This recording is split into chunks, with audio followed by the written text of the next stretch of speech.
कहाँ जा रही है तू? कोमल अभी तक मिली नहीं है, तू कहाँ जा रही है?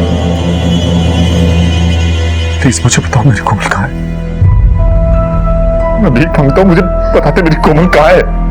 मर चुकी है तेरी कोमल, मर गई है वो। मैंने खुद उसको मरते हुए देखा है।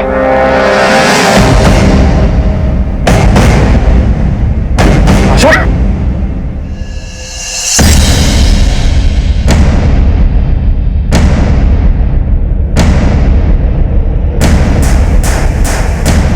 कहाँ जा रही थी ये सब लेके तू?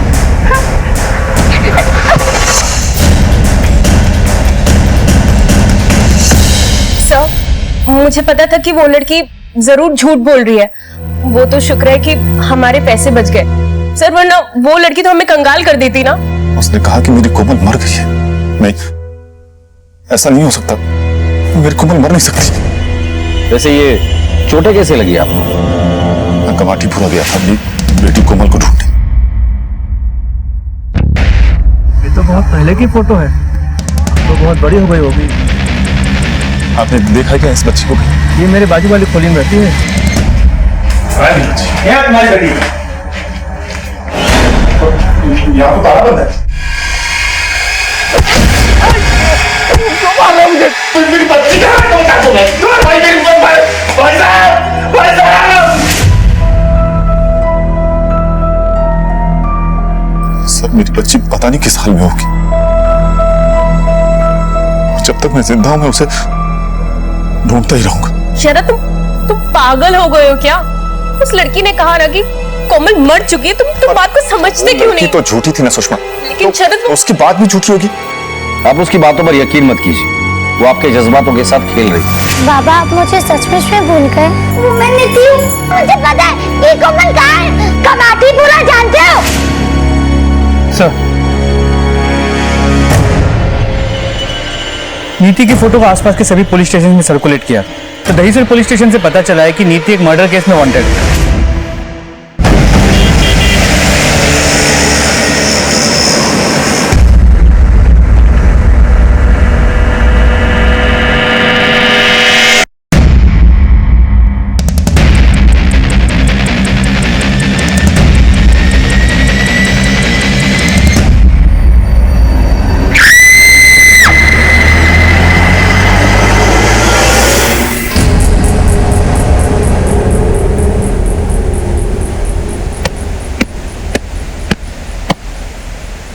अरे तू इथे कशाला आलीस?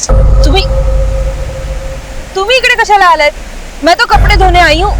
अरे पता है ना, पूरे परिवार पर खतरा है, ये आने की जरूरत क्या थी? एक तो भरत और आदर्श का कुछ पता नहीं चल रहा है, पता नहीं कहाँ गायब हो गए। हमारे परिवार के साथ कुछ तो गलत। हॅलो, हे मला माहित नाही, मला 50,000 रुपये पाहिजे म्हणजे पाहिजे, समझलं? मुझे 50,000 रुपये चाहिए। कब दे रहे हो ये बताओ? नहीं नहीं असं नाही चालणार, मला आजच पैसे पाहिजे, समझलं?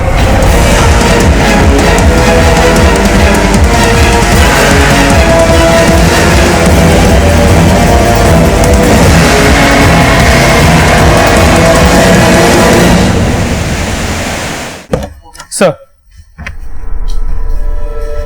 दहीसर मर्डर केस की फाइल, इससे नीति का एक नया चेहरा सामने आता है।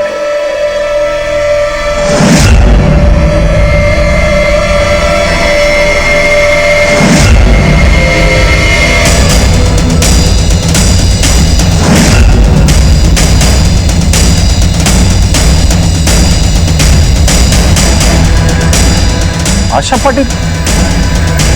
मोहिते, ये नीति उर्फ आशा पाटिल, यानी नीति की सास सुमिता के मर्डर केस की गुत्थी हमारे केस को सुलझाने में अहम कड़ी है। जी सर, इसका मतलब है ये लड़की नीति, जिसने पहले अपने आप को कोमल बनाया, पर अब पता चलता है कि आशा पाटिल का भेष बदलकर वो दहीसर की जनता लॉज में मर्डर करके भागी और दहीसर पुलिस भी उसे ढूंढ रही है।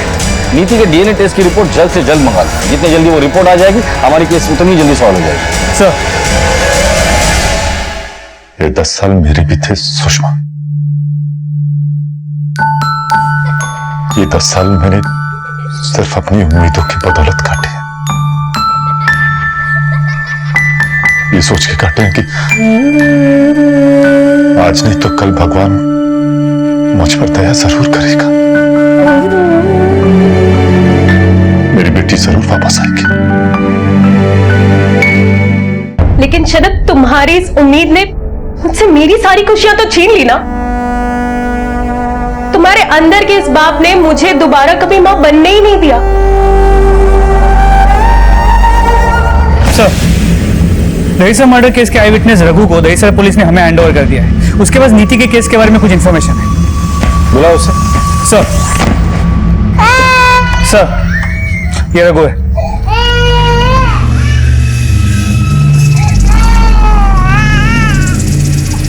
किसका बच्चा ये? अपन कैसा? रो क्यों रहा है? भूखा था। काजल, लेके जाओ इसे।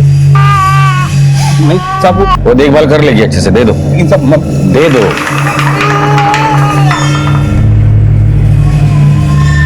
बैठो, बोलो।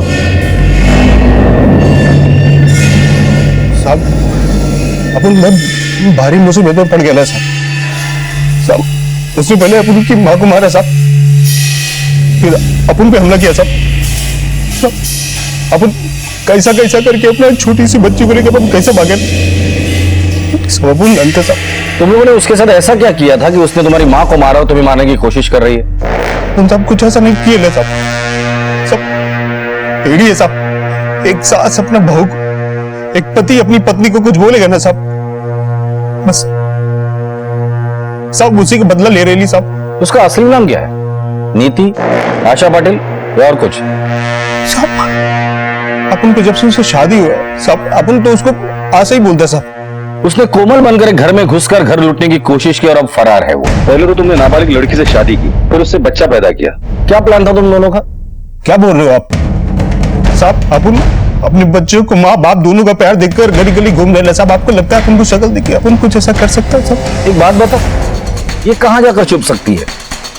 साहब, हाँ, उसकी मायके में साहब। मायके में कौन कौन है उसके? उसका बाप प्रकाश, माँ बोले तो सरला, और 3 भाई साहब उसके, सुरेश, भरत, आदर्श। और मायका कहाँ है उसका? मनोज साहब। चल, लेके चल वहां। लेकिन रघु, एक बात याद रखना, तूने बताई हुई एक भी बात अगर झूठ निकली ना, तो ये झूठ तेरी जिंदगी का आखिरी झूठ होगा। चल चल। हेलो, ठीक है सर। फोरेंसिक डिपार्टमेंट से कॉल। आशा का डीएनए सुषमा और उसकी मां से मैच हो गया। इसका मतलब वो नीति ही है। चलो।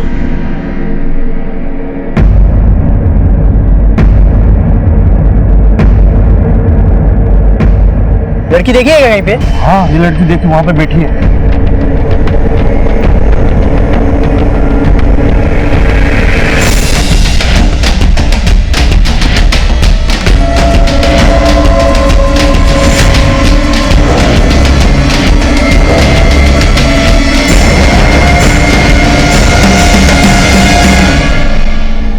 आई ना साहब, ये पास में सब सब यही है उसका घर। ये घर है साहब, यही जी साहब। साहब, ताला लगेला साहब। और साहब, अपन माँ कसम खा के कह रहे साहब, ये वही घर है साहब। अपन का शादी वादी सब इधर ही हुआ साहब। साहब ऐसा अपन को देखो मत, अपन सच बोल रहे हैं साहब। आप लोग को यकीन नहीं है आप सब आजू बाजू पूछ सकते हो साहब। वही तो, पास पड़ोस में पूछताछ करो। सर चलो। सब शरद जी, डीएनए रिपोर्ट से पता चला है कि वो लड़की नीति ही थी। क्या? आई, जो लड़की हमारे साथ रह रही थी वो नीति ही थी। हे देवा, नीति हमारे साथ रह रही थी और हमने उसे पहचाना भी नहीं। लेकिन अगर वो लड़की नीति थी तो उसने चोरी क्यों की? और वो यहाँ से भागी क्यों? अगर वो सच में नीति ही थी तो वो जो मेरे कोमल के बारे में कह रही थी वो भी सच होगा। मर चुकी है तेरी कोमल। कोमल सच में मर चुकी? नहीं,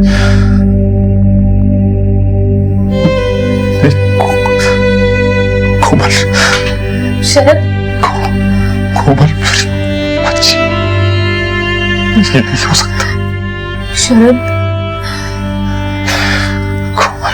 सर, गांव वालों से पूछताछ की। इस रघु ने जिस घर के बारे में बताया था, गांव वालों के हिसाब से उसके मालिक बरसों पहले गांव छोड़ के चले गए और वो घर तब से बंदी पड़ा है। पुलिस को पता चल चुका था कि वो लड़की कोई और नहीं बल्कि नीति ही थी। वो नीति जो आज से 10 साल पहले कोमल के साथ उस सुरंग से लापता हो गई थी। अब बड़ा सवाल ये था कि अगर ये लड़की नीति है तो फिर कोमल कहाँ है? क्या नीति ने कोमल के बारे में जो कुछ भी बताया था वो सच था? क्या हुआ था कोमल के साथ और क्या था इन 10 सालों का राज? नियति फिर से अपने आप को दोहराती हुई दिखाई दे रही थी। फिर से सुरंग किसी की मंजिल को बदलने वाली थी।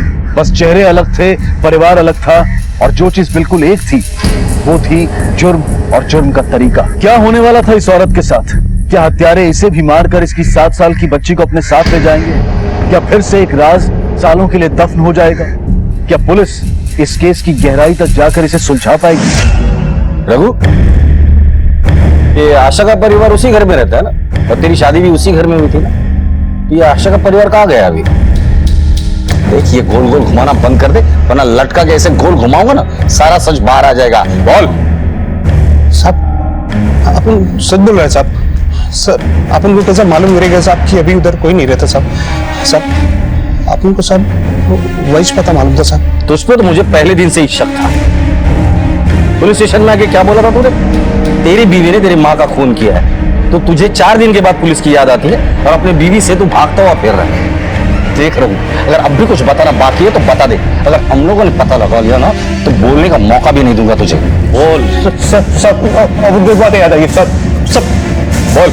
वो आशा है ना साहब, आशा का एक मामा है साहब, धमंत मात्रे साहब। वो शिवानगर है ना साहब, वहाँ पर एक डिस्पेंसरी चलाते साहब। मेरी माँ की दवाई साहब उसी की डिस्पेंसरी से आती साहब। आप उसको धर लो साहब, आपको सब पता चल जाएगा कि उनका परिवार की तरह साहब, ये कभी नहीं आशा की तरह साहब। आप सब उसको पकड़ लो साहब। लेकर आओ इस धनवंत मात्रे को। सर,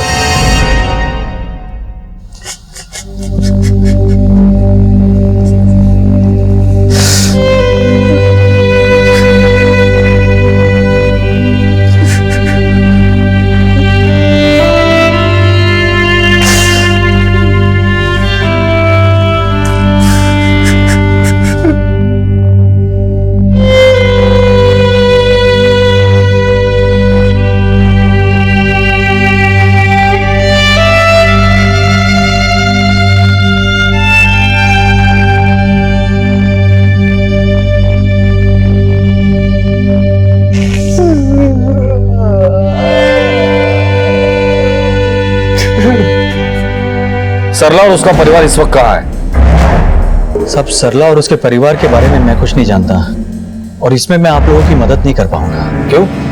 सक्की बहीण आहे ना तुमची, सगी बहन के बारे में कुछ नहीं जानते?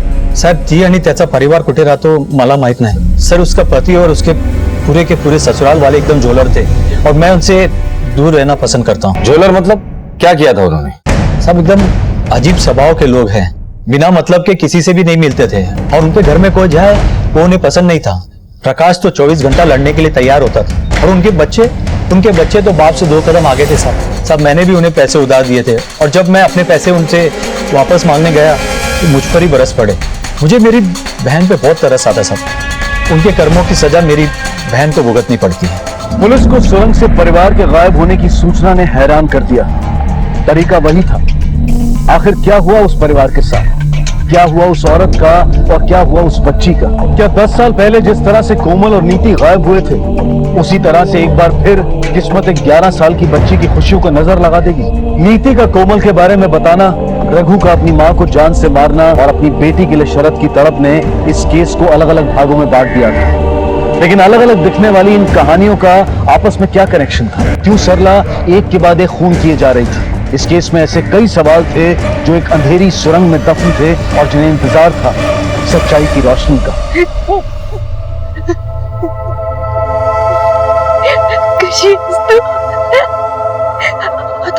तू चिंता न करो, मैं आई हूँ ना, हम यहाँ से निकल जाएंगे।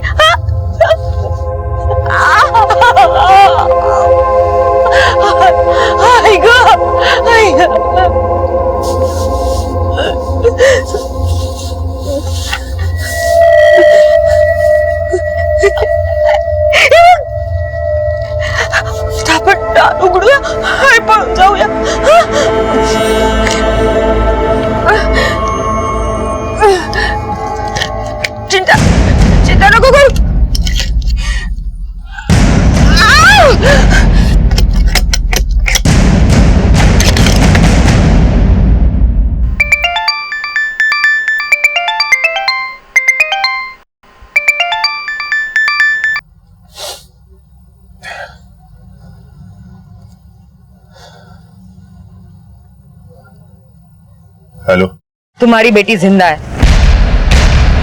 कोमल जिंदा है। उसको मिलना है तो लवकर भिन्नर गांव में आ जाओ। सच? हो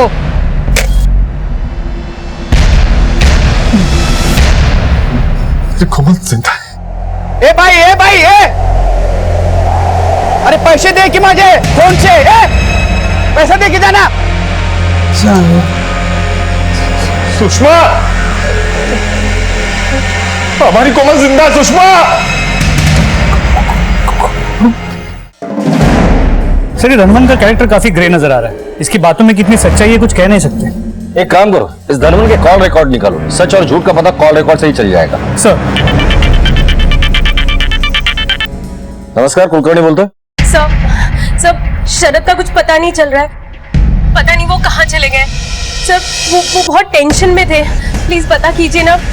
ठीक है, हम लोग ढूंढते हैं उसे।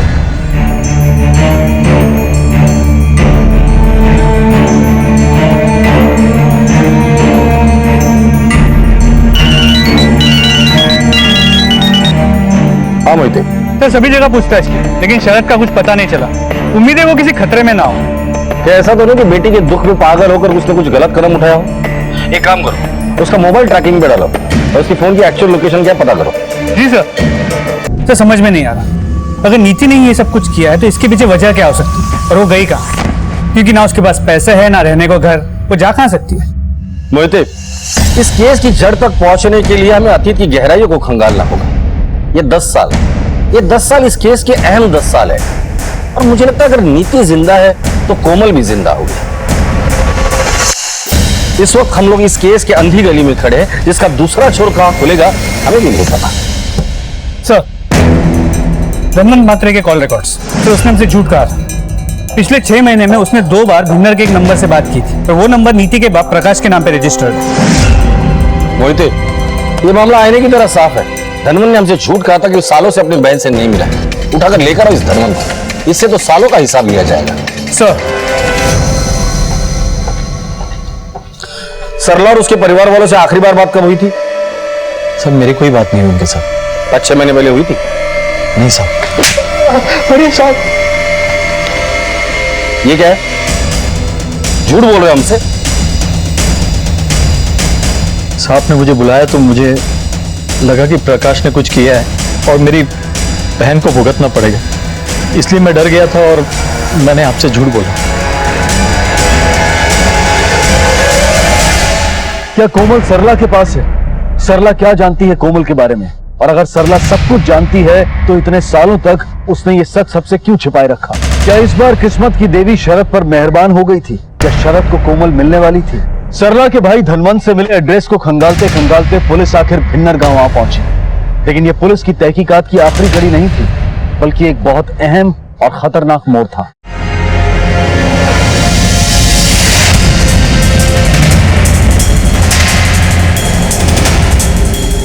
हटो हटो। साहब कब से दरवाजा पीट रहा हूँ, प्रकाश के घर से कोई आवाज नहीं आ रही है, अंदर आग लगी। दरवाजा तोड़ दो। सर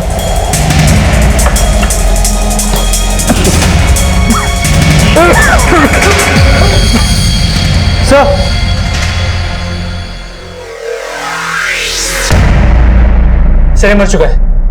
सर ये अभी भी जिंदा है पर बच्चा मर चुका है। एम्बुलेंस को फोन करो फटाफट। जाओ। हाँ सर। जानते हो इसे? कौन है ये? साहब ये प्रकाश का लड़का सुरेश है। और ये? साहब ये रजनी है, उसकी बहू। चेक करो कुछ मिलता है क्या? चलो चलो जाओ। आप में से कोई जानते हैं कि बाकी का परिवार कहाँ है? नहीं सर, उन लोगों को हमने कई दिनों से नहीं देखा है। सर कमरे के बीचों बीच लोबान जलाया गया और कोयले पे इंजन ऑयल डाला है, जिसकी वजह से पूरे घर में जहरीला गैस फैल गया और घर में प्रकाश और सरला भी नहीं। इसका मतलब ये एक्सीडेंट नहीं है, सोचा समझा मर्डर है। लेकिन इस फैमिली को मारना कौन चाहेगा? प्रकाश क्या सरला या फिर दोनों मिलके? लेकिन प्रकाश और सरला अपनी बेटे, बहू और पोते को मारने की कोशिश क्यों करेंगे? कोई तो राज है जिसको धुएं में उड़ाने की कोशिश की गई है। तो प्रकाश का नंबर ट्रैकिंग पे डाल दो। अगर ये प्रकाश इसमें इन्वॉल्व है तो कहां तक भागेगा? सर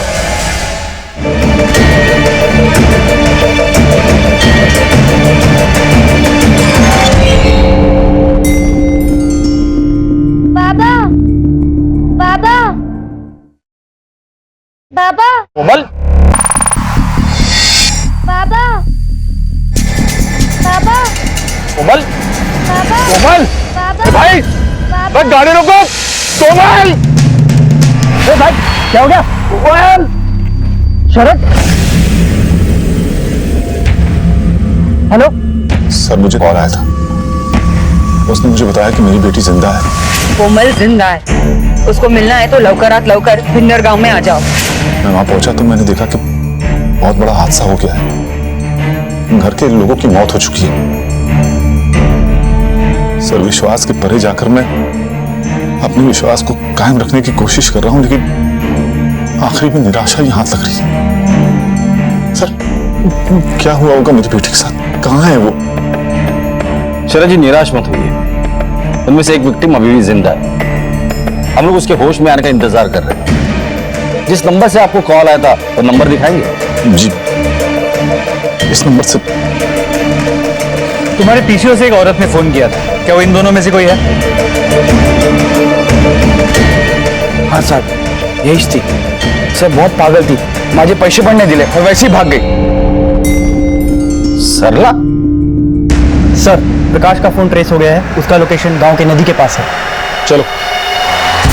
तो बॉडी देख के लगता है कि मरे हुए 3 से 4 दिन तो हो गए, और जिस तरह इसके चेहरे को कुचला गया है, लगता है दुश्मनी काफी गहरी थी। राणे, बॉडी पोस्टमार्टम के लिए भेज दो। मोहिते, इस प्रकाश की किसी के साथ क्या दुश्मनी हो सकती है और क्यों? ये ऐसा तो नहीं कि जिसने प्रकाश को मारा है उसी ने उसके परिवार को भी मारा है, क्योंकि उसके 2 बेटे और बीवी सरला अभी भी गायब है। सर उसके दोनों लापता बेटों के कॉल रिकॉर्ड्स को चेक किया, दोनों क्लीन, तो सरला के पास कोई मोबाइल फोन है नहीं। सरला का मिलना बहुत जरूरी है, कुछ भी करो इस सरला को ढूंढ निकालो। सर एक बात समझ में नहीं आती, सरला ने शरद को फोन करके ये क्यों कहा कि कोमल जिंदा है? क्या वो जानती है कि कोमल कहाँ है? सर और एक बात नोट करने वाली ये है कि सरला की बहू रजनी, वो भी करीब 16-17 साल की, मतलब वही उम्र जो कोमल की आज होती है। क्या ये रजनी और कोमल एक ही हो सकते हैं? हो सकता है, और ऐसे भी हो सकता है कि नीति और कोमल को इन्होंने किडनैप किया हो, फिर नीति की शादी रघु से और कोमल की शादी अपने बेटे सुरेश से की।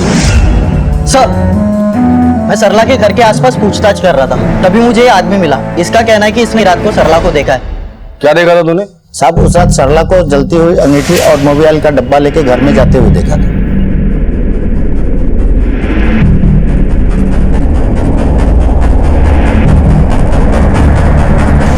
तो क्या सरला अपने परिवार को मारना चाहती थी, लेकिन क्यों? सर एक मिनट। हेलो, अच्छा ठीक है सर, अस्पताल से फोन था, रजनी को होश आ गया। चलो। पुलिस अब सरला के पीछे लग गई थी और बेनकाब हो रहा था ये सच कि सरला ने ही अपने परिवार को मारा है। लेकिन क्यों सरला अपने ही घर के लोगों के खून से होली खेल रही थी? सरला ने शरद को फोन करके जो कुछ कोमल के बारे में बताया था, क्या वो सच था?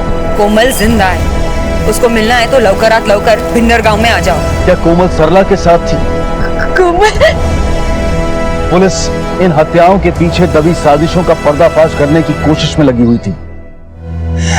मेरी सास पागल हो गई इस कोमल के लिए, इस कोमल के लिए उसने पूरे परिवार की जान ले ली, यहाँ तक कि मेरे बच्चे तक को खा गई वो।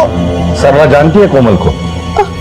हाँ, कोमल नाम की लड़की है जिसके लिए परिवार की जान ले रही थी, लेकिन के परिवार के सबको मार रही थी। उसका दिल नहीं कर रहा था, मेरे पति ने बच्चे की जान ले ली। ये सब तुम्हें कैसे पता? मैंने खुद अपने कानों से सुना। आज मैंने एक और को मार दिया, अब एक ही बचा है। उसने खुद ने बताया कि उसने बाबा को मारा, और जब मेरे पति ने सच जानने की कोशिश की। तुमने इस कोमल को देखा है? नहीं, मैंने कभी नहीं देखा उसे। क्या तुम शरद को जानती हो? तुम्हारा उससे कोई रिश्ता है? नहीं। ठीक है,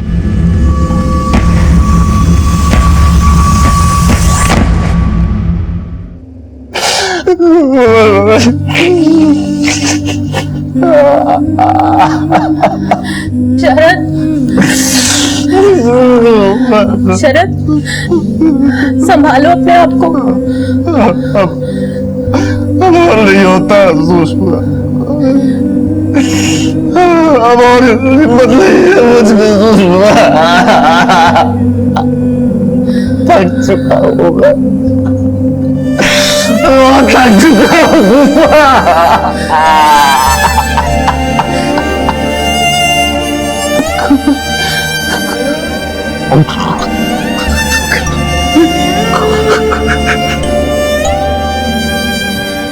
ठीक है, हाँ ठीक है, तुम वही नजर रखो। हाँ सर, घनसोली से कांस्टेबल दर्पण का फोन था। उसने सरला को अपने पुरानी घर की तरफ जाते हुए देखा। मैंने दर्पण को वही नजर रखने को कहा। चलो।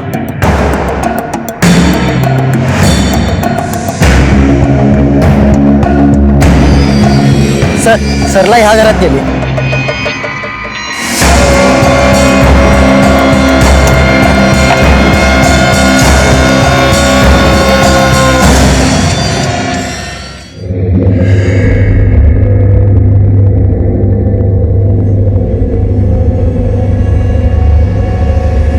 सरला,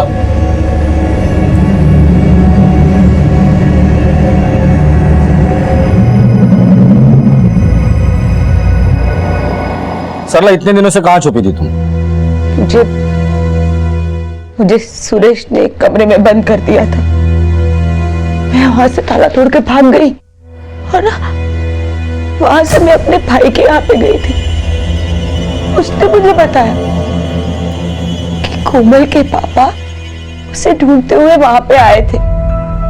इसलिए मैंने उनको फोन किया और उनको बता दिया कि कोमल कहाँ है। मैं कोमल को बहुत प्यार करती हूँ, पर शायद मेवड़ी स्वार्थी नहीं है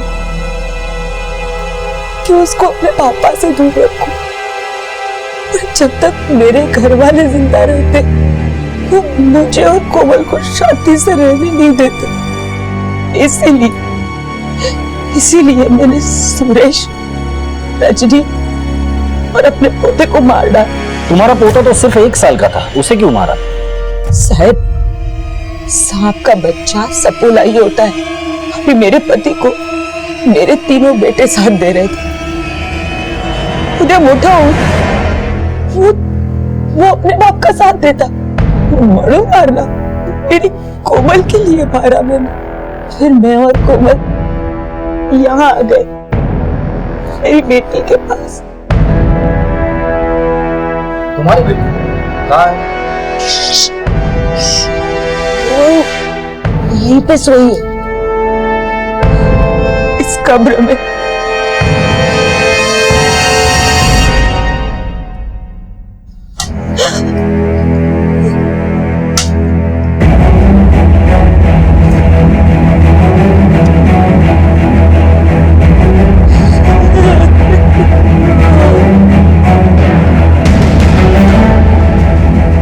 बाहर खड़।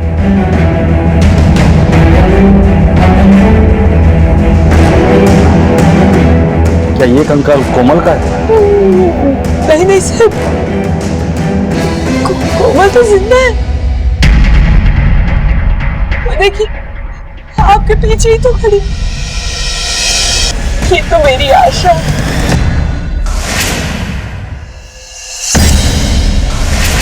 आशा? आशा तो नीति का नाम है, और जहां तक हमें पता है नीति जिंदा है। नहीं सर, इस बाजी आशा है। निकलना चाहते ही बाजी आशा है।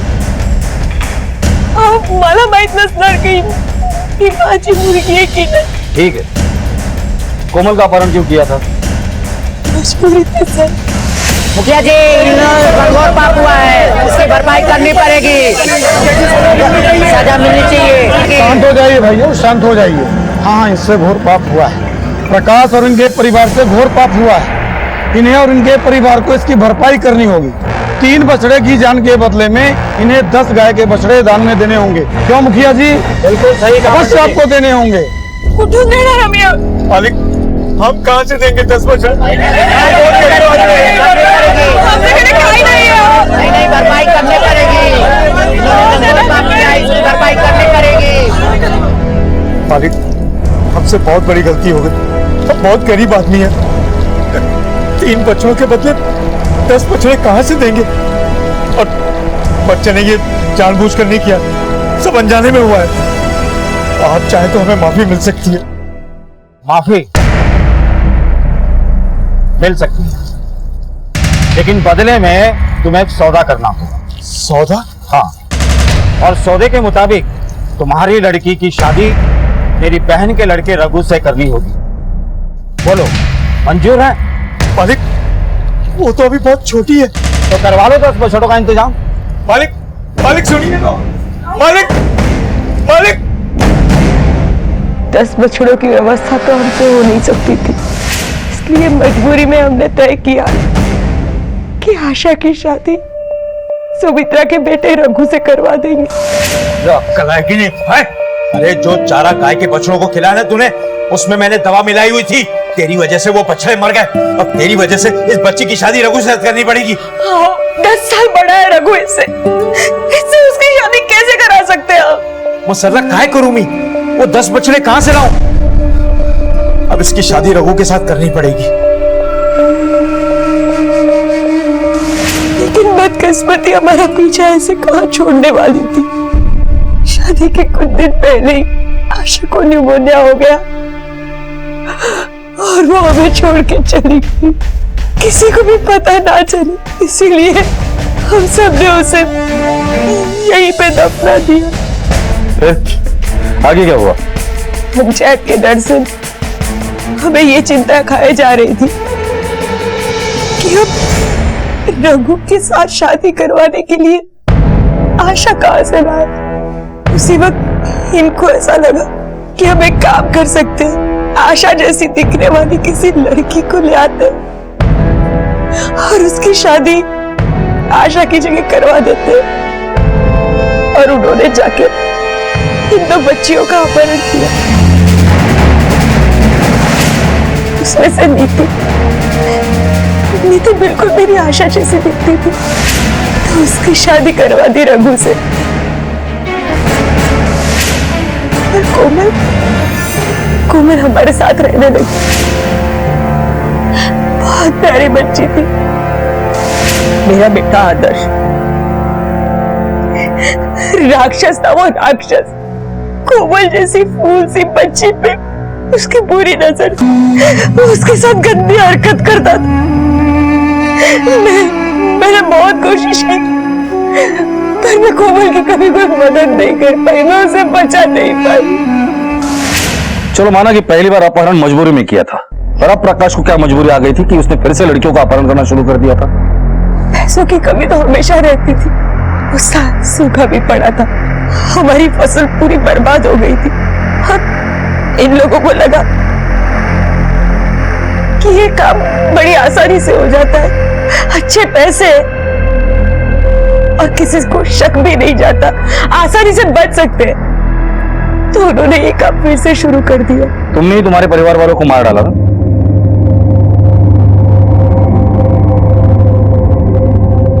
क्यों? राक्षस जैसे छोटी छोटी मासूम बच्चियों को दर्द देते थे, वो तो पैसा साथी।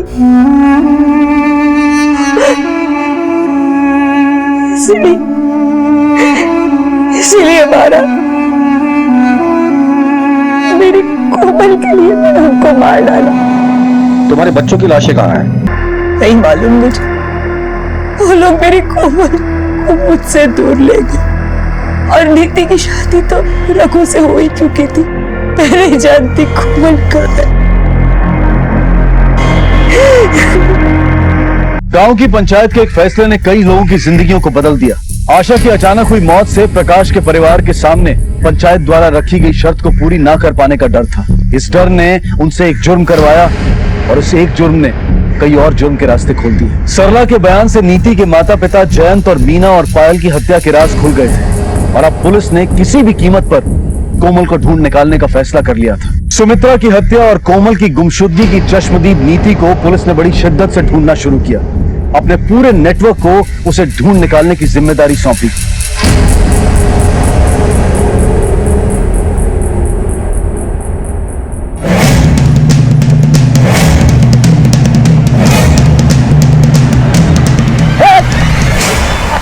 पर चोरी करती है। Hello, police station.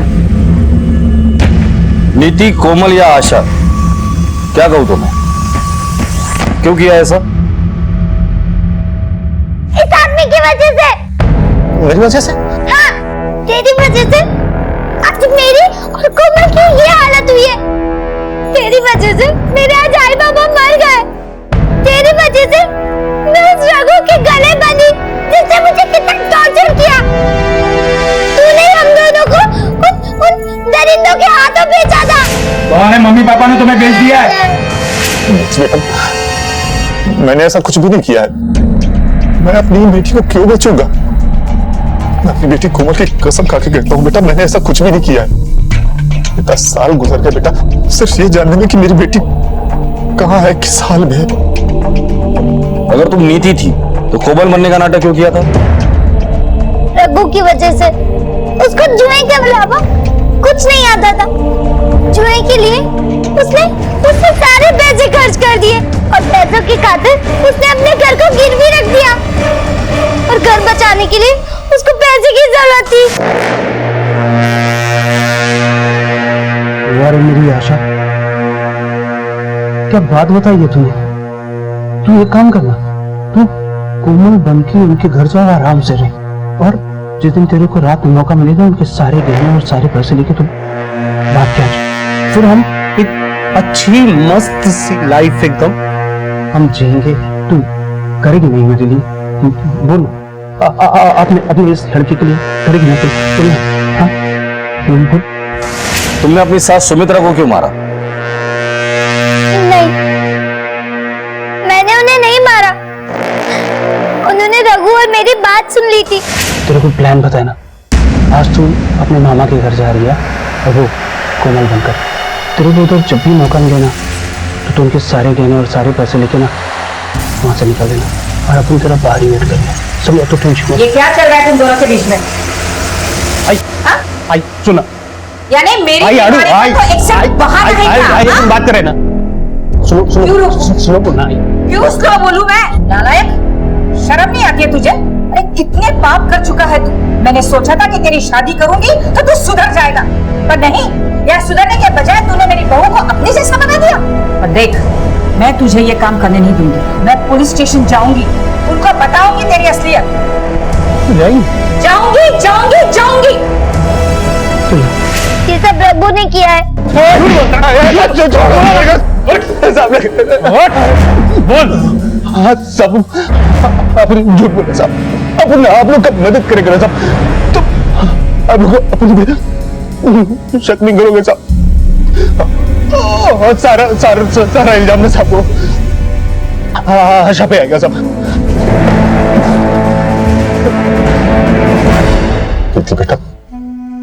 बेटा प्लीज मुझे बता दो, मेरी बेटी कोमल कहाँ है?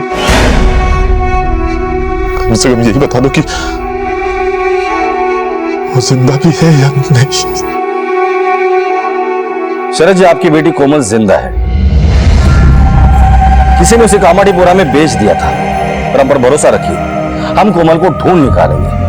10 साल का लंबा इंतजार क्या होता है मुझे पता है। मैं शरद जी, आपका विश्वास ही है जो कोमल को वापस लेकर आएगा।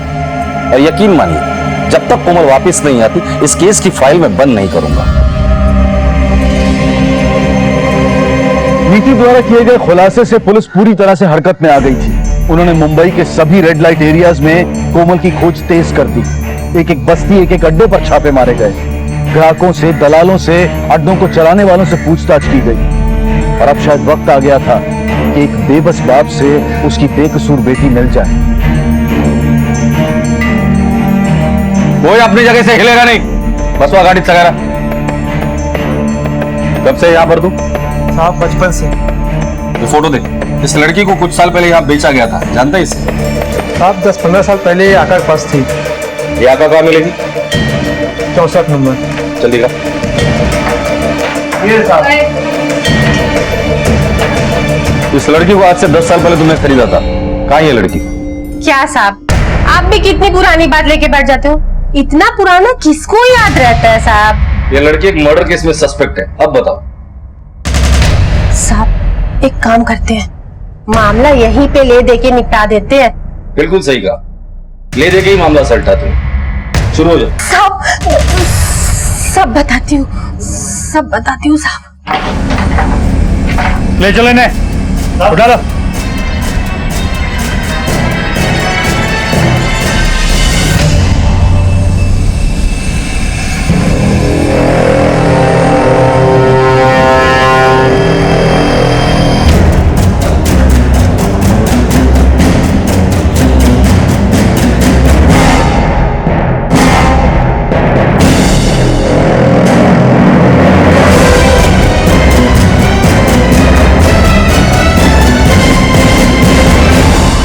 तुम में से कोमल कौन है? तुम में से कोमल कौन है?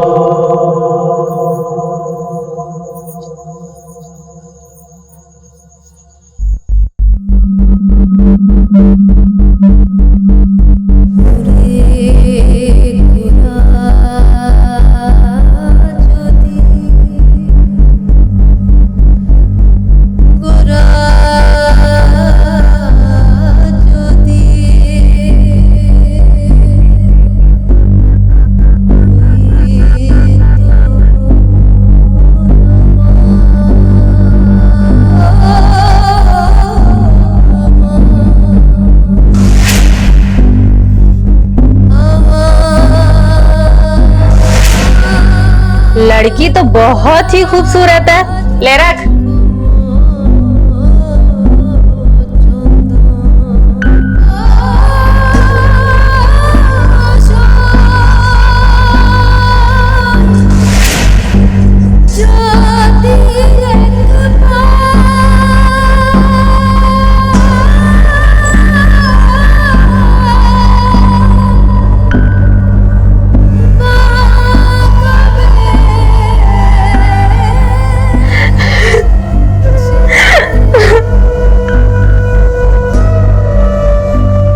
शरण,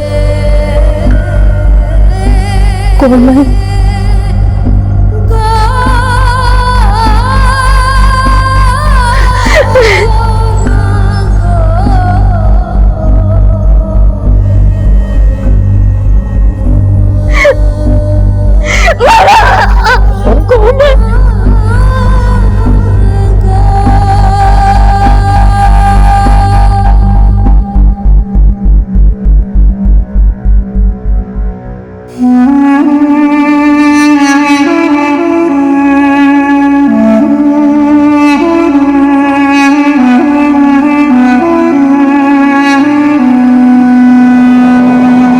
पंचायत के फैसले से पनपा एक जुर्म कई खतरनाक खाब दे गया, कई बर्बाद जिंदगियां छोड़ गया।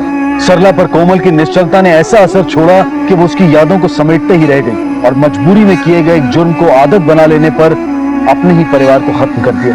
शरद पर इस हादसे ने ऐसी छाप छोड़ी कि उसने कभी हिम्मत नहीं हारी और कोमल को ढूंढ निकालने को ही उसने अपनी जिंदगी का मकसद बना लिया।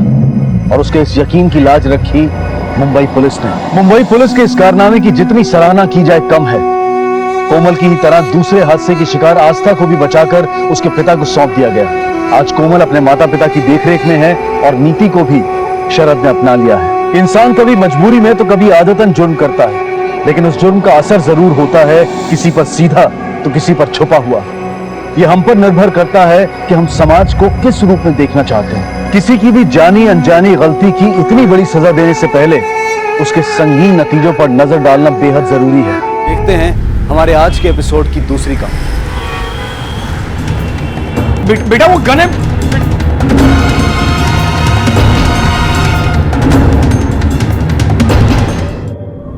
नमस्कार, आदाब। क्राइम पेट्रोल डायल 100 में आप सबका स्वागत है। अभी जो दृश्य हमने देखा वो काफी चौंका देने वाला है।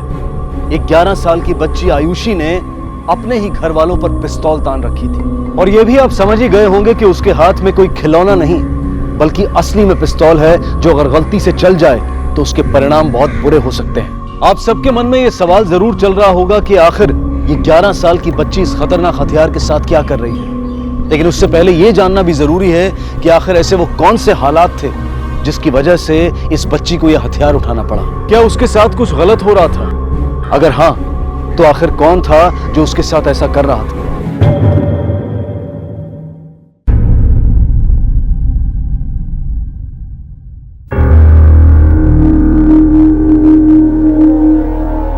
अरे बाप रे, आयुषी, 8:30 बजले लवकर कर, वरना हमेशा की तरह लेट हो जाएगी स्कूल के लिए।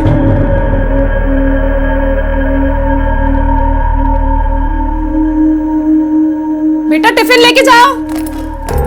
आयुषी जी बेटा टिफिन लेके जाओ। चल गा आयुषी, उसी रोतो है, वरना आज भी स्कूल में लेट हो जाएगी तू। हाँ बाय आजूबा।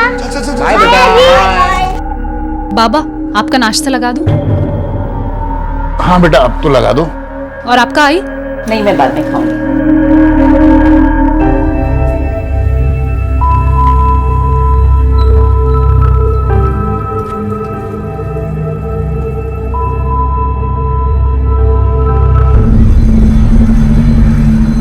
शायद मैथ्स में मेरे मार्क्स कम आएंगे। ये क्या हुआ? वो कुछ नहीं, घर पे गिर गई थी। Ayushi come here. ये क्या है? तुम फिर से मैथ्स में फेल हो गई? कल साइंस का रिजल्ट आने वाला है और अगर उसमें फेल हुई ना तो बिना बोले अपने पेरेंट्स को लेकर आना। समझ में आई बात? Yes sir. Go to your seat. Ayushi, come.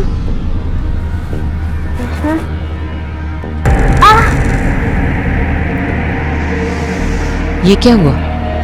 वो गरम स्त्री मेरे बाजू पे लग गई। Go.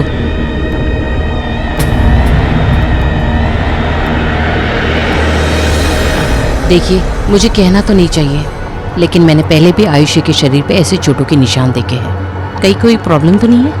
अरे नहीं मैम, आप बेवजह घबरा रही हैं, ऐसा कुछ नहीं है। और वैसे भी जहाँ तक उसका ख्याल रखने की बात है, मैं उसकी माँ हूँ।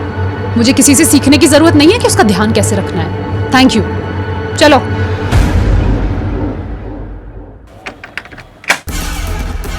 मिस्टर रंजन देशमुख जी। साहब आयुषी छोटी बच्ची है, बच्चों के साथ खेलती रहती है, शरारत करती है। अभी बच्चों को चोट नहीं लगेगी तो किसे लगेगी? और अगर इसके साथ कुछ गलत हो रहा होता तो ये सब कुछ जानकर हम चुप बैठते क्या? हमें आयुषी से अकेले में बात करनी है। आप लोग अंदर जाएं। हाँ।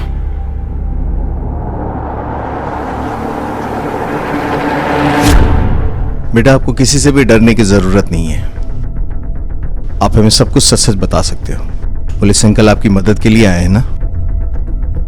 ये चोट आपको कैसे लगी? वो गरम स्त्री मेरे हाथ पे लग गई थी और ये वाला स्कूल में खेल रही थी तो झूले से गिर गई। कहीं आप हमसे झूठ बोलने की कोशिश तो नहीं करें आयुषी?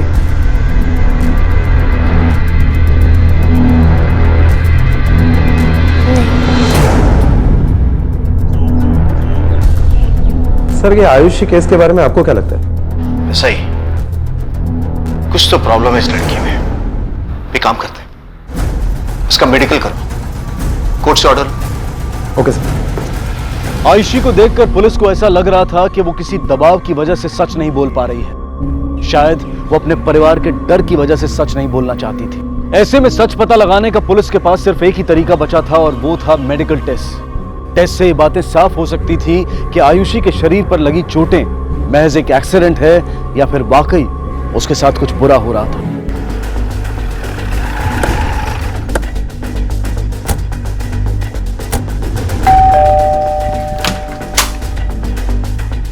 सर आयुषी मिली क्या? मिली मतलब? कहाँ है आयुषी? आयुषी लापता है। मेरी बहू और बेटे दोनों पुलिस स्टेशन गए हैं उसकी रिपोर्ट दर्ज करवाने के लिए। क्या? रोज की तरह मैंने उसको स्कूल छोड़ा और फिर मैं अपने काम के लिए निकल गया। सर शाम को जब मैं उसे लेने गई तो पता चला वो स्कूल में नहीं थी। साहब मला ऐसा वाटता है कि वो घर छोड़कर भाग गई है। आपको ऐसा क्यों लग रहा है? कविता के पर्स से पैसे गायब हैं। पर आयुषी के घर से भागने की वजह क्या हो सकती है? सर वो मैथ के टेस्ट में फेल हो गई थी। ठीक है, फिर से फेल हो गई तू? हाँ? लक्ष्य कुड़ा है तुझा? यहाँ पर मैं अपने पैसे बचा कर खर्चे कम कर इसको पढ़ाई करा रहा हूँ और ये है जो पैसे बर्बाद कर रही है। अभी साइंस में बहुत अच्छे मार्क्स लाए है ना? है ना? क्या रंजन ने उसके ऊपर हाथ उठाया था? साहब मैंने तो बस उसको डांटा था, बेटी है वो मेरी, हमेशा एग्जाम में फेल होती रहती है। अगर माँ बाप उसको नहीं डांटेंगे तो और कौन डांटेगा सर, और वो भी उसकी भलाई के लिए सिर्फ। तो आपको लगता है कि सिर्फ हाथ मोड़ने की वजह से वो घर से भाग गई? कहानी कुछ अजीब नहीं लग रही है? साहब ये कोई कहानी नहीं है, एक्चुअली कुछ दिनों से आयुषी का बर्ताव बहुत अजीब सा था। नहीं मम्मी पार्क चले? बेटा चलेंगे। मम्मी मैंने अपना होमवर्क भी कंप्लीट कर लिया है, चलिए ना घूम कर आते हैं। बाद में जाएंगे बेटा, देख रही हो ना मैं उसे दूध पिला रही हूँ। मम्मी चलो ना प्लीज। तुम देख रही हो ना मैं उसे दूध पिला रही हूँ, बाद में चलेंगे। अच्छा एक काम करो, ऊपर जाके प्रेस के कपड़े अलमारी में रख दो। चलो।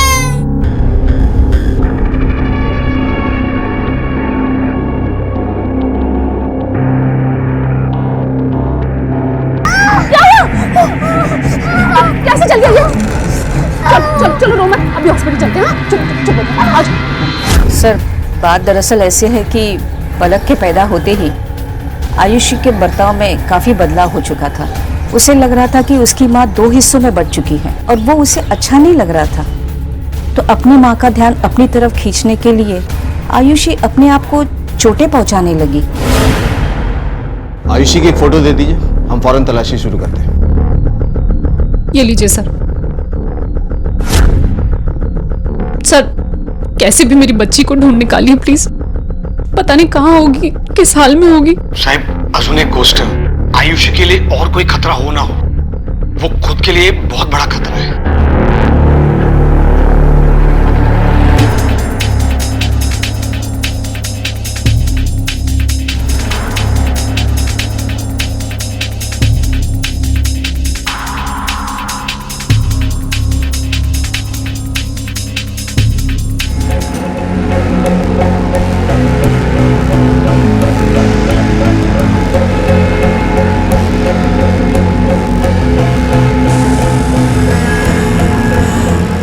सोई है तू? तुझे पता है कितना बजा है?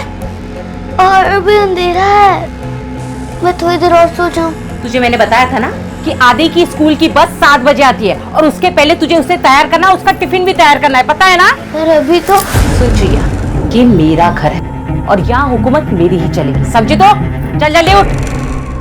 पुलिस लगातार जी जान से आयुषी की तलाश में जुटी हुई थी, लेकिन अब तक कोई सुराग उनके हाथ नहीं लगा था।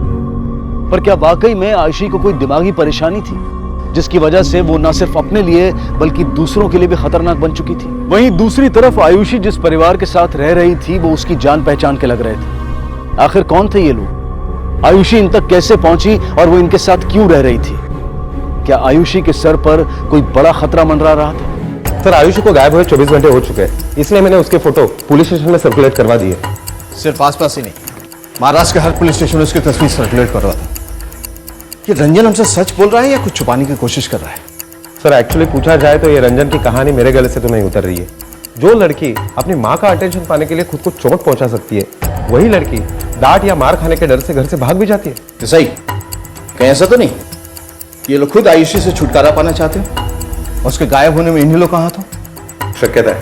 हमें आयुषी और उसके परिवार के बीच की केमिस्ट्री पता करनी है। नहीं सर, ये कोई पहली बार नहीं है। मैंने अक्सर आरुषि के बदन पे चोटों के निशान देखे हैं। आपने स्कूल में पूछताछ की थी? क्या किसी ने उस रोज रंजन को यहाँ आयुषी को ड्रॉप करते हुए देखा? नहीं सर, मैंने वॉचमैन और काफी स्टूडेंट से भी पूछा था, लेकिन किसी को कुछ नहीं पता। आप आयुषी के बारे में क्या जानती है? वो तो काफी शांत और शर्मीली लड़की है, ज्यादातर बात नहीं करती, हमेशा अपनी माँ के साथ ही घूमती थी। तुम और आयुषी बहुत अच्छे दोस्त हो ना? उसके पैर में चोट लगी थी, कैसे लगी थी? कुछ बताया था उसने? आयुषी ने बताया था कि वो घर पे गिर गई थी, इसकी वजह से उसके पैर में चोट लग गई। अच्छा, उसने इस बात का कभी चर्चा किया था आपसे कि उसे घर में मारा पीटा जाता है? हाँ सर, आयुषी को घर पे बहुत मार पड़ती थी। आयुषी! आयुषी! आज में तेरी कैसी हालत है तो चलते चल चल अंदर। लेकिन राजन आयुषी को मारता क्यों था? उसकी छोटी बहन पलक, उसके बारे में? जब पलक पैदा भी नहीं हुई थी तो आयुषी बताया करती थी कि पलक भी बाकी भाई बहनों की तरह पेट में ही मर जाएंगी।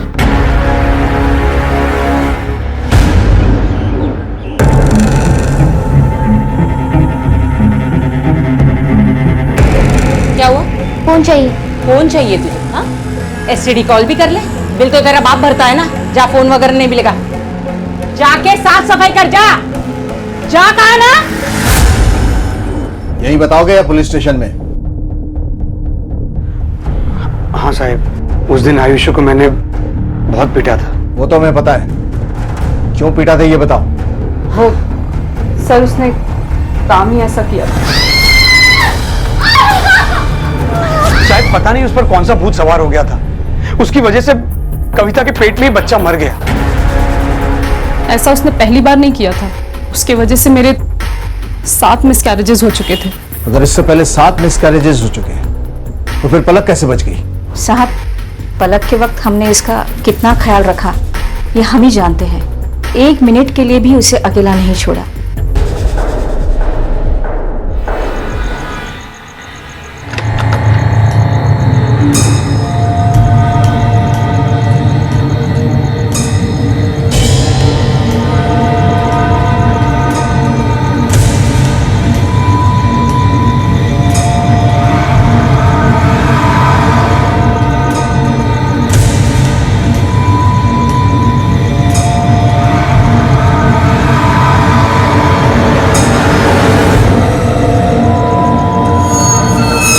कहाँ जा रही है?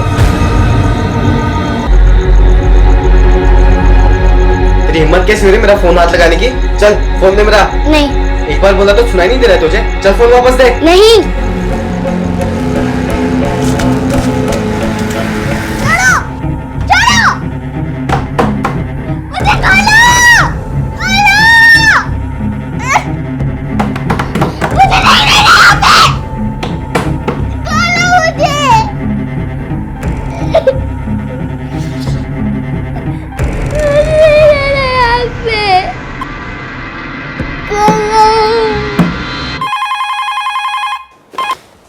Hello, charcoal police station. Inspector साहब, मैं आयुषी देशमुख के बारे में आपसे कुछ बात करना चाहता हूँ। कौन बोल रहे हैं? क्या फर्क पड़ता है साहब मैं कौन हूँ? कविता आपको सच बताएगी नहीं साहब, क्योंकि उसके घर वाले उसे बहुत टॉर्चर करते हैं साहब। आप सबसे पहले उसे बचाओ साहब। उसको बचाने वाला कोई नहीं है साहब। उसका भाई भी उसकी मदद नहीं करता साहब। हेलो एसआई, फॉरेंस कॉल को ट्रेस करो।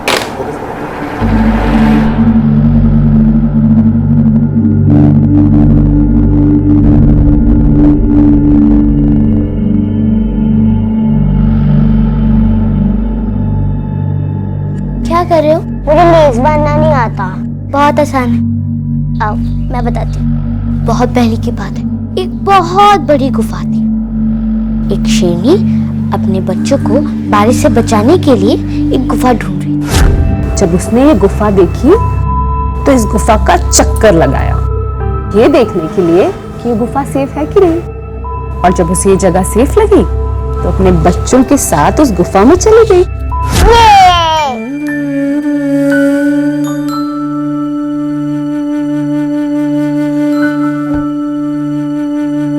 तू क्यों रो रही है?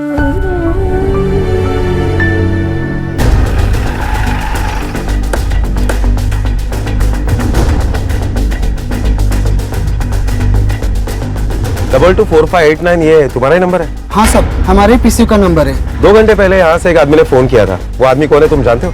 सब रोज आकर यहाँ कितने लोग फोन करके जाते हैं, कहाँ कुछ याद रहता है। हाँ, अगर वो सामने आ जाए ना तो मैं जरूर पहचान लूंगा। नहीं हो साहब, 12 साल हो गए मेरी शादी को, आज तक मैंने अपनी वाइफ पर भी हाथ नहीं उठाया। तो मारपीट तो करना बहुत दूर की बात है। आप पूछ सकते हो मेरी वाइफ को। साहब, मैं ऐसा आदमी नहीं हूँ। पर हाँ, उस दिन मैंने आयुषी को मारा था, पर तब उसकी गलती बहुत बड़ी थी। और उसके बॉडी पर आप जो भी निशान देख रहे हो ना, वो सब उसके खुद के बनाए हुए। नहीं सर, ये झूठ है। इन्होंने कभी मुझ पर हाथ नहीं उठाया सर। हाँ सर, मेरे बेटे ने आज तक इस पर हाथ नहीं उठाया और मैंने उसे इस तरह की परवरिश भी नहीं दी है। मुझे मेरे परवरिश पर पूरा भरोसा है। सर, इस घर में मेरे होते हुए किसी औरत पर हाथ नहीं उठ सकता। और वैसे आप आयुषी को ढूंढने के बजाय मेरे बेटे के पीछे क्यों पड़े हुए हैं? आप जाकर आयुषी को क्यों नहीं ढूंढते? हमें किसे ढूंढना और किसे नहीं, और अपना काम कैसे करना बखूबी आता है। आपका आपके भाई के साथ रिश्ता कैसा है? ठीक है सर। बस ठीक है? क्या आप लोग की आपस में बातचीत नहीं होती?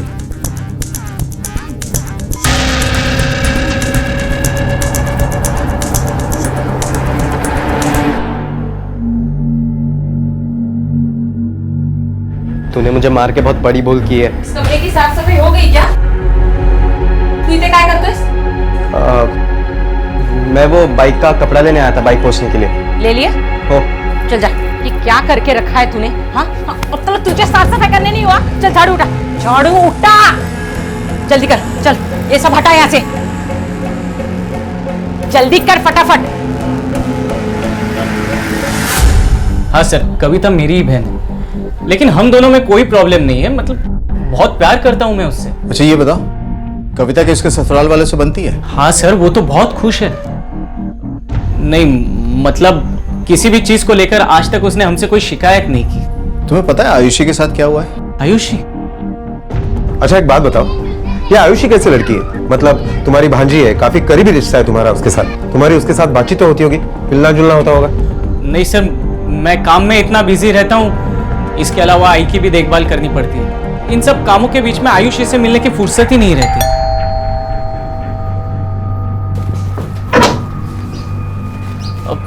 Please excuse me sir, urgent काम है, ब्रोकर आया हुआ है।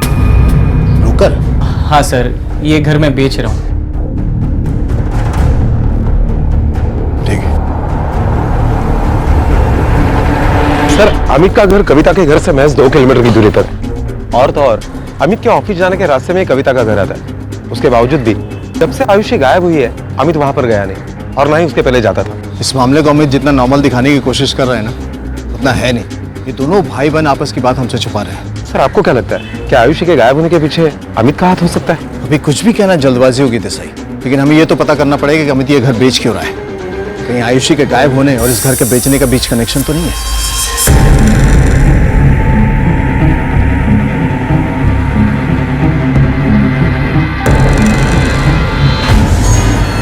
क्या करते तू? चल मेरे साथ खाना बनाने चल। अभी 5 मिनट में आ रही हूँ। 5 मिनट 2 मिनट कुछ भी नहीं चलेगा, समझी ना? चल अभी मेरे साथ। नहीं आऊंगी। काय करना? मुझे जवाब दे रही है तू? हाँ? आदि पहले खाओ। अरे वाह, देख रख इधर।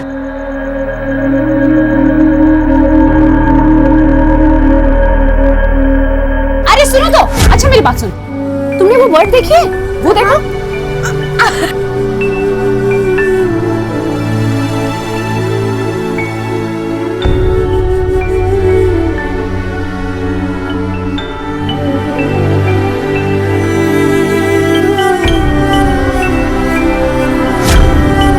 मस्ती नहीं।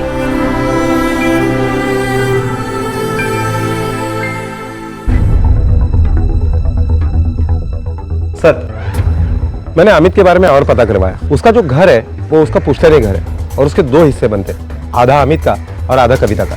सर, कविता ने अपने हिस्से में जो प्रॉपर्टी आई उसमें से उसने एक बड़ा हिस्सा अपने भाई अमित के नाम करवा दिया, वो भी बिना किसी अमाउंट के। ये देखिए उसकी रजिस्टर कॉपी। वही भाई जिससे वो मिलती भी नहीं थी। देसाई, इस एंगल में मुझे एक ट्रायंगल नजर आ रहा है, जिसका तीसरा एंगल कुछ और ही कह रहा है। जितनी प्रॉपर्टी कविता ने तुम्हारे नाम की, उसके बाद भी तुम्हारा लालच शांत नहीं हुआ है? इसलिए तुमने आयुषी को किडनैप किया ना? हाँ आयुषी। ये क्या बोल रहे हैं आप? कोई प्रूफ है आपके पास या मन में जो आया वो बोल दिया? आयुषी भांजी है मेरी, मैं क्यों किडनैप करूंगा उसको? सर, आयुषी की किडनैपिंग में भाऊ का कोई हाथ नहीं है।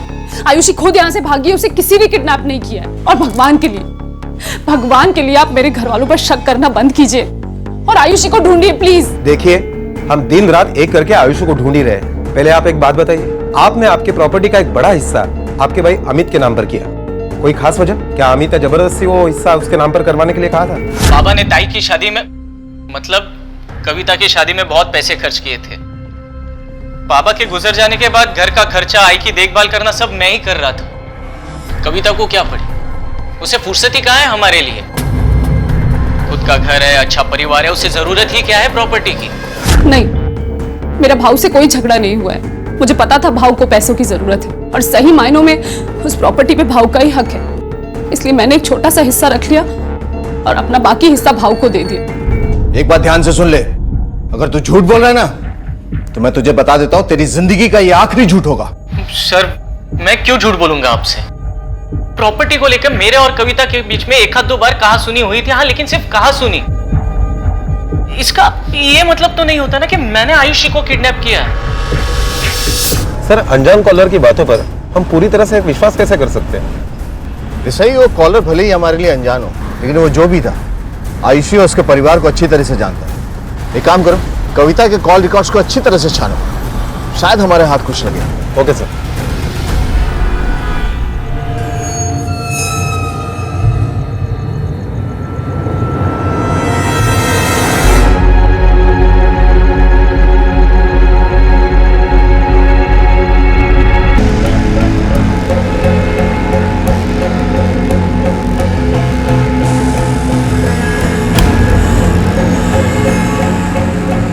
किधर जा रही है बैग?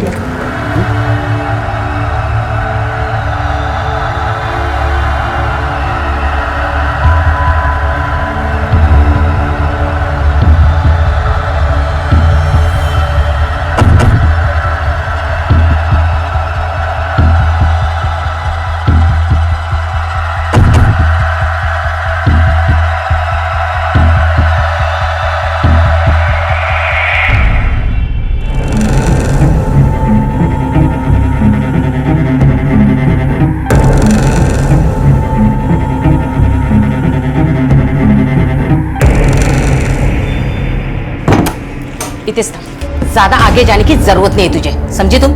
जो मैंने स्त्री के लिए कपड़े निकाले वो जाके गिनो, जा जल्दी।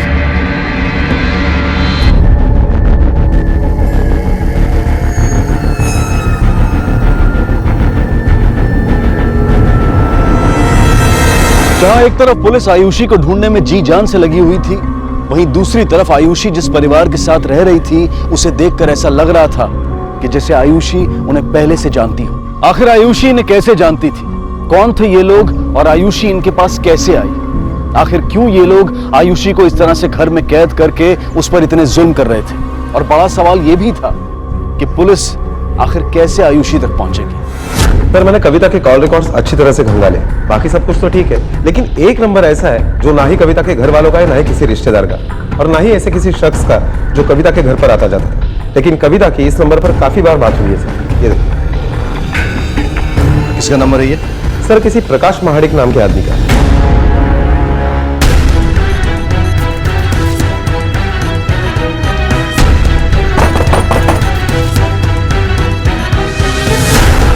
प्रकाश महाडिक घर पे?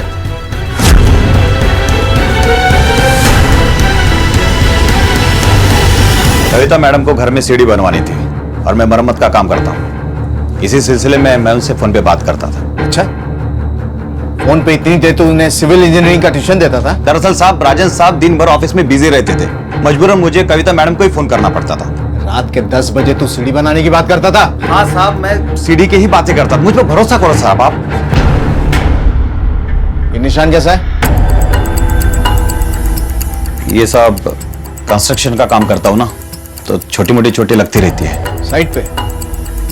हाँ साहब, साइड पे।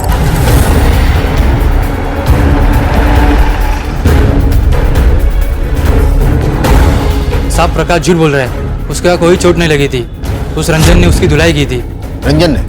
क्यों? क्योंकि उन दोनों में पैसे को लेकर झगड़ा हुआ था। सर पीछे वाले ने इसे पहचान लिया, यही प्रकाश, और फोन भी इसी ने किया। जान बन के फोन क्यों कर रहा था तू? सच बता। सब मैं किसी झमेले में नहीं पड़ना चाहता था, इसलिए मैंने अपना नाम नहीं बताया। कविता से तेरा चक्कर चल रहा है? नहीं साहब, कोई चक्कर वक्कर नहीं है, लेकिन ये बात सच है कि रंजन साहब कविता जी को मारते पीटते थे। मुझे बुरा लगता था, इसलिए मैंने आपको फोन किया। आज तो शान पड़ा करूं मैं, समझ लीजिए आप। तू अपनी औकात में है, वरना तेरे को मालूम है मैं तेरे साथ क्या कर सकता हूं, समझी? ऐसा नहीं है साहब कि मैंने कुछ करने की कोशिश नहीं की थी, मैंने कविता जी से बात की थी। आप ठीक तो है? आपके साथ बहुत गलत हो रहा है कविता जी, आपको पुलिस के पास जाना चाहिए। मैं सिर्फ उनकी मदद करना चाहता था, इसलिए मैंने आपको फोन किया।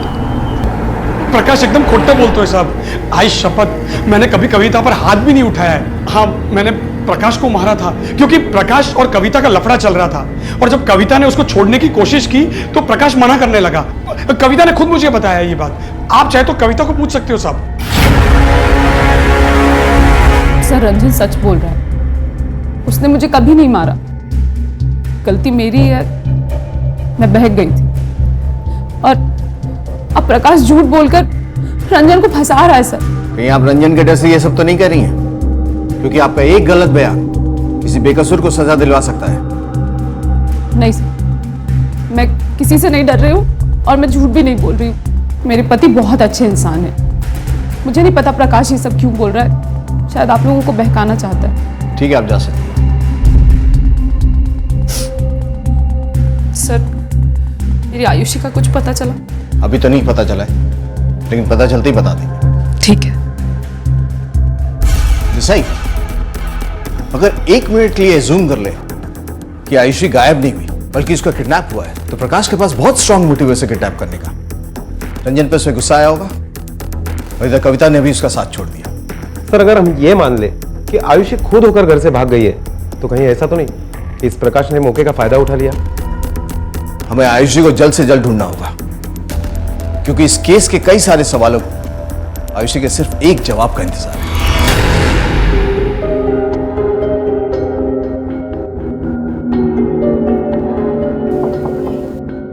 आदि, तुम क्या कर रही हो?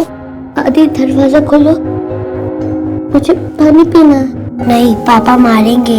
आदि तुम्हारे पापा को पता नहीं चलेगा, मैं जल्दी से पानी पी के आ जाऊंगी। प्लीज दरवाजा खोल दो। ठीक है। किधर जा रही है? किधर जा रही है? किधर जा रही है तू इधर से?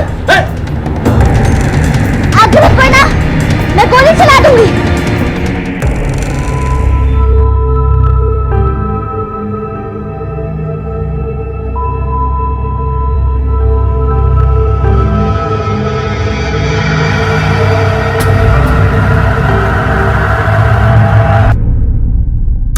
Help me Ayushi.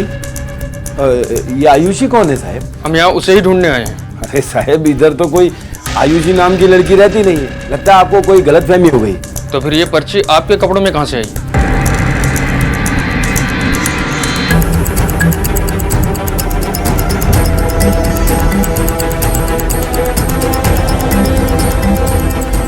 सर यहाँ तो कोई नहीं है।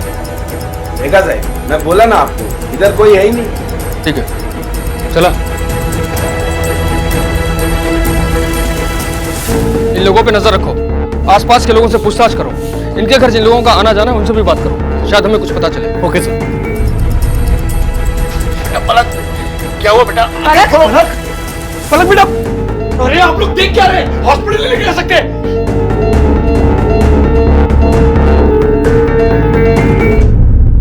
सर पलक के आने से पहले ही मर चुकी है। ओके डॉक्टर, बॉडी को पोस्टमार्टम के लिए भेज देना। क्या हुआ था पलक के साथ? साहब मी ऑफिसात होतो, बाबा का कॉल आया। पलक बेड पे लेटी हुई थी, कविता छत पर कपड़े सुखा रही थी और इसी बीच पलक बेड पर से गिर गई साहब। उस वक्त आपके आई बाबा कहाँ थे? आई बाबा मंदिर गए।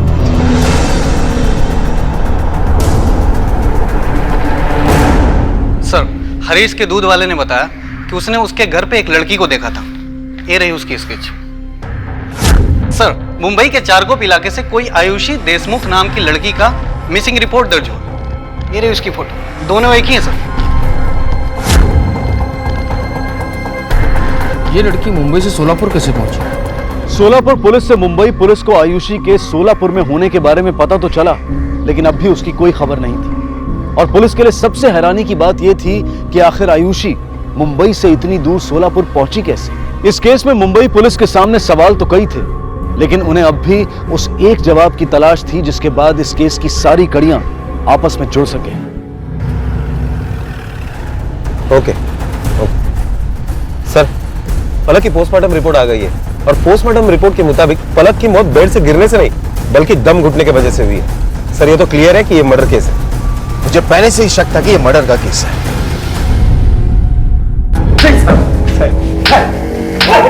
मारो मत साहब, मैं बताता हूँ सर। साहब वो रंजन मेरा कजिन है सर। एक दिन वो आयुषी मेरे घर पर आई और बोली कि वो एग्जाम में फेल हो गई, तो उसके पापा ने उसे बहुत मारा। तो मैंने उससे पूछा तो वो बोली कि वो बताकर आई है कि वो शोलापुर जा रही है सर।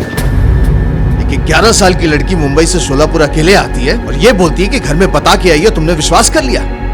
रंजन से बात हुई थी तेरी? साहब मेरी बात सुनिए साहब, मेरे पापा का इंतजार कर रहा था साहब। मुझे लगा कि मेरे पिताजी तीर्थ यात्रा पर गए हुए हैं, मैंने सोचा वो आएंगे तो रंजन से बात कर लेंगे। साहब हमारा फैमिली का मैटर ऐसा ही है, छोटी छोटी बात पर लफड़ा हो जाता है साहब। आयुषी कहाँ अभी?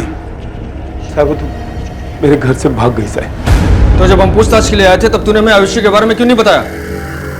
मैं डर गया था साहब, मैंने उसे कभी नहीं पीटा मारा सर, मैंने कोई जबरदस्ती भी नहीं की उसके साथ। मुझे लगा पुलिस का लफड़ा हो जाएगा इसीलिए झूठ बोल दिया। कोई बात नहीं। हरीश की बातों पर विश्वास नहीं कर सकते, फौरन उसके कॉल रिकॉर्ड्स निकलवा, पता करो कि उसके रंजन से बातचीत हुई थी या नहीं। सर मुझे नहीं लगता कि हरीश और रंजन के बीच में कोई बात हुई होगी। देसाई आयुषी सोलापुर से हरीश के यहाँ से गायब हुई नहीं कि पलक की मौत हो गई मुंबई में। इन दोनों केसेस के बीच में जरूर कोई ना कोई कनेक्शन है जो अब तक हमारी नजरों के सामने नहीं आया है। सर कहीं ऐसा तो नहीं कि आयुषी के परिवार वालों ने आयुषी के बारे में जो कहा वो सच हो सकता है, क्योंकि अगर कविता की बात माने तो उसके मिसकैरेजेस में आयुषी का हाथ था, लेकिन ये पलक की मौत तो कहीं और इशारा कर रही है। एक 11 साल की छोटी बच्ची इतना बड़ा क्राइम कर सकती है, या उसे ढाल बनाकर किसी और को बचाने की कोशिश की जा रही है? क्योंकि इसके स्कूल में पड़ोस में किसी ने भी नहीं कहा कि उतनी वायलेंट है या गुस्सैल है। क्या आयुषी की फैमिली सच बोल रही है? सर ये हरीश के कॉल रिकॉर्ड्स। हरीश के कॉल रिकॉर्ड के मुताबिक आयुषी गायब होने के 2 दिन पहले हरीश और रंजन में बात हुई। उसके बाद उन दोनों के आपस में कोई बात नहीं हुई। सर हो सकता है कि वाकई में रंजन को यह पता ना हो कि आयुषी सोलापुर में है। दिशा एक बार को मान भी ले कि आयुषी अपने मां के मिसकैरेजेस के लिए जिम्मेदार है, और यह भी कि लोगों को अटेंशन पाने के लिए वो अपने आप को हर्ट करते, और ये भी मान लेते कि मुंबई से सोलापुर वो अकेले हरीश के पास गई, वहां रही और मुंबई आके उसने पलक को मार दिया। लेकिन ठीक उसी वक्त जब घर पे कोई भी नहीं था, क्या वो घर पे नजर रखी हुई थी? और अगर हां तो इस वक्त वो यहीं है।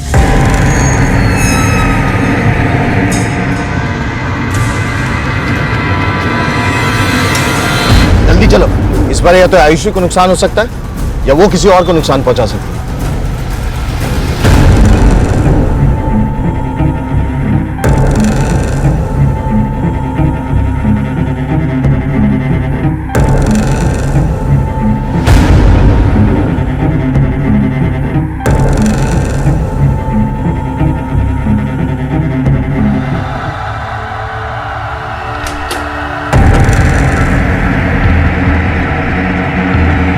आयुषी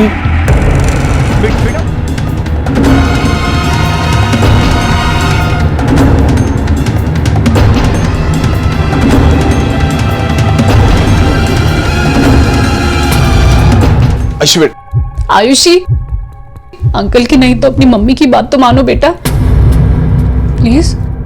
देखो मम्मा हाथ जोड़ती है तुम्हारे, प्लीज गन नीचे कर दो बेटा।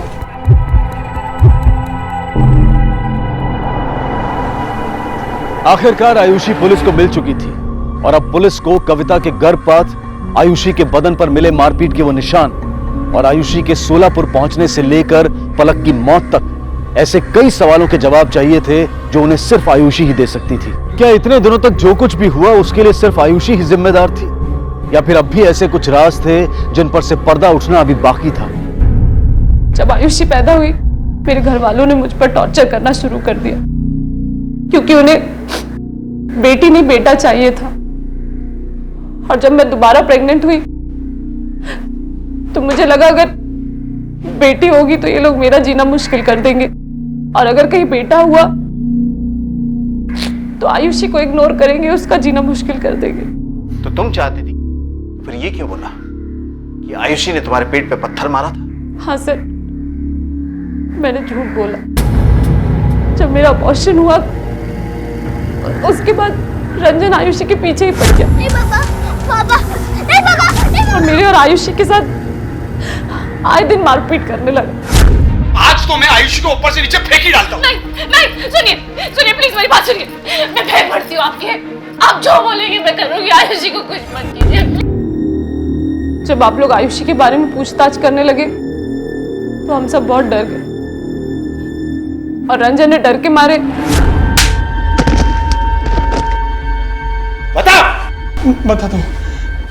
बताता हूँ। हरीश हर हफ्ते शोलापुर से मुंबई आता था अपने दुकान के लिए सामान खरीदने। मैंने आयुषी को उसके साथ भेज दिया।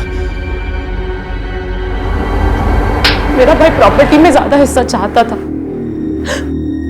तो मैंने उससे कहा मैं उसे अपना हिस्सा भी दे दूंगी अगर वो मेरी बच्चियों की देखभाल करे। पर प्रॉपर्टी पाते ही उसने अपना वादा तोड़ दिया और फिर एक दिन आयुषी का फोन आया। हेलो हेलो, आपको मेरी आवाज आ रही है? आयुषी बेटा कशी आहेस तू?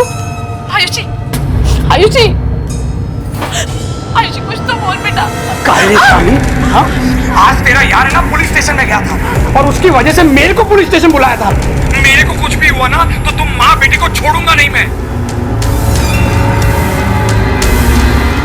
मैं मजबूर थी, कहाँ जाती क्या करती, कोई भी सहारा नहीं था।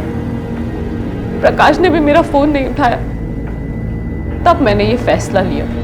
पलक की जिंदगी भी अपनी आंखों के सामने खराब होते हुए नहीं देख सकती थी सर। हरीश और देविका आयुषी को गलत तरीके से रखने और एक नाबालिग बच्ची को नुकसान पहुंचाने के जुर्म में आईपीसी की धारा 320, 321, 324 और 340 के तहत 3 साल की सजा काट रहे हैं। हम ये बचपन से सुनते आ रहे हैं कि एक औरत घर को जोड़ने का काम करती है। औरत का काम है परिवार को सहेज कर संभाल कर रखे और उसे अच्छे से आगे लेकर चले। हम ये भी सुनते आते हैं कि औरत एक साथ कई किरदार बखूबी निभा सकती है, फिर चाहे वो माँ का हो, बेटी का हो, बहन का हो या फिर बीवी का। कहने को तो आज हम 21वीं सदी के अत्य आधुनिक युग में जी रहे हैं, लेकिन क्या हम में से किसी ने भी औरतों को वो स्वतंत्रता, वो अधिकार देने की कोशिश की है जो उन्हें मिलना चाहिए? अक्सर समाज की हमारी इन्हीं रीतियों और पुरुषों द्वारा बनाए गए रिश्तों के मापदंडों पर खरे उतरते उतरते कई औरतें जुर्म का शिकार बन जाती हैं या फिर खुद जुर्म कर बैठती हैं। कई लोग ये सोच सकते हैं कि जिस बदलाव की हम बात कर रहे हैं वो रातों रात हो जाए, ये कैसे मुमकिन है? लेकिन ये भी एक बहुत बड़ा सच है कि इस बदलाव का ये रास्ता हमारे अपने घर से ही शुरू होता है। इसी विचार के साथ अब मैं अनूप सोनी आपसे विदा लेता हूं। फिर मुलाकात होगी अगले एपिसोड में एक और चौंका देने वाले केस के साथ। तब तक अपना और अपने परिवार का ख्याल रखें और देखते रहें क्राइम पेट्रोल डायल 100। सबक एक को सीख हम सबको। जय हिंद। इस तरह के और भी एपिसोड देखने के लिए हमारे चैनल को सब्सक्राइब करें और बेल आइकन दबाना ना भूलें।